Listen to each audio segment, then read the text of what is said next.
But again, this ain't so people feel sorry for me. Justice Nicklin thought he could inflict a gagging order. They think they can lock up the truth. As I said, the film's got 150 million views. How's that going? Now they've given a gagging order to journalists who come and visit me. Anyone who visits me has to now sign a gagging order that they won't speak about how I am. Why is that?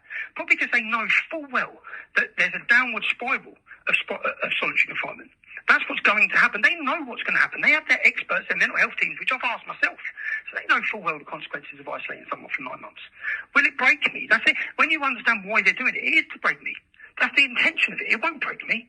I'll come out of here with my head held high, whether it be from a decat, which I doubt, but I'm grateful that I'm grateful that he's going to be fighting this, because he always taught me to fight everything. He's been fighting this through the legal system. I don't have much hope in any legal system because there's no jury.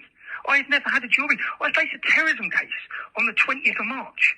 Now I face a terrorism case because I didn't allow the police access into my phone. They stopped me under terrorism legislation at the border, and then they said, we know you're not a terrorist, but we have the power to do this. So you have the power, you abuse your powers. Terrorism legislation wasn't brought in so you can stop journalists at airports.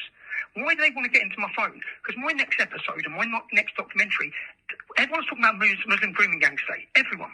My next documentary proves that they're not just Muslim grooming gangs. They're Labour's Muslim grooming gangs. And we have covert recordings that make allegations against leading Labour politicians who were involved in sexual exploitation of children. They're politicians. That's why they stopped down terrorism legislation. And I have, as a journalist, I have a right to protect my source of information. So I didn't give them access to my phone. And that'll face a terrorism trial. How many journalists have spoke up about that? 0. How many politicians have spoke up or defended my name in that? 0.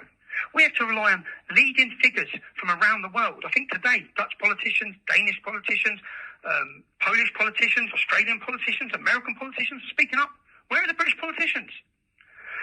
Just think where we would be if it wasn't for Elon Musk. Where would this country be? Donald Trump, I don't believe, would have been elected. Where would we all be? We'd all still be under censorship. Still, people wouldn't know the truth. There is a mass awakening happening out there, and they can't stop it.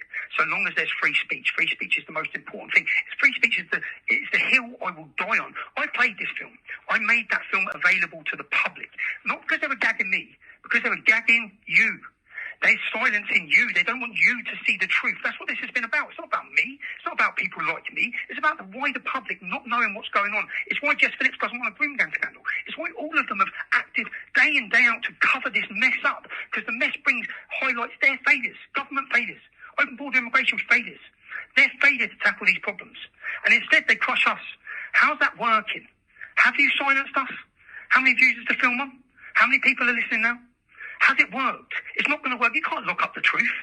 Your attempt to lock up the truth will not work. As I said, I'll come out of here. My next documentary is going to expose Labour massively. It doesn't matter how long you lock me up here for. And I expect them to come in with more charges. I expect them to try and do everything they can, because the public right now are listening. The world is watching. The more you try and crush us, the more you try and mentally break us, the more support we will gather. And people aren't buying your nonsense anymore.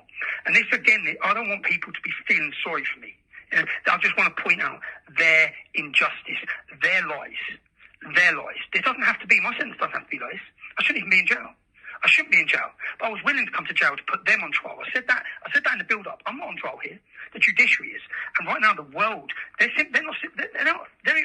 not humiliated in the world's eyes. You are. The British judiciary is a laughingstock to the entire globe. The politicisation of our judiciary, the weaponisation of it, and right now our prison system is the whole world's watching the failure and the attempt to mentally break a British journalist for daring to expose their corruption. So I'm glad I got that off my chest. Everyone, I don't want you to feel sorry for me. I want you to think of Peter Lynch. Rest in peace, Peter Lynch. Rest in peace, and free every political prisoner. I hope that Donald Trump, as soon as he's brought in, frees the January 6th prisoners, because I can only think of the solitary confinement conditions that they're facing, that their families are facing. I know what my family have faced. I know over the years what they're faced due to the slander and the lies by the media, by the fake prostitutes of the media. And to my kids, I absolutely love you and miss you. And every step and every move I've made, you have to follow it. And every sacrifice I make means you have to make sacrifices. So I apologise for that. But I hope I've taught you very special, important lessons in life. To stand up for what you believe in. Never cower, never bend. And don't be a coward. Always stand up for the truth. Because the truth matters. And in the long run, people will see, as they are now. So I love you and I miss you, kids. And Jay, I'm sorry about everything. So I love you all right?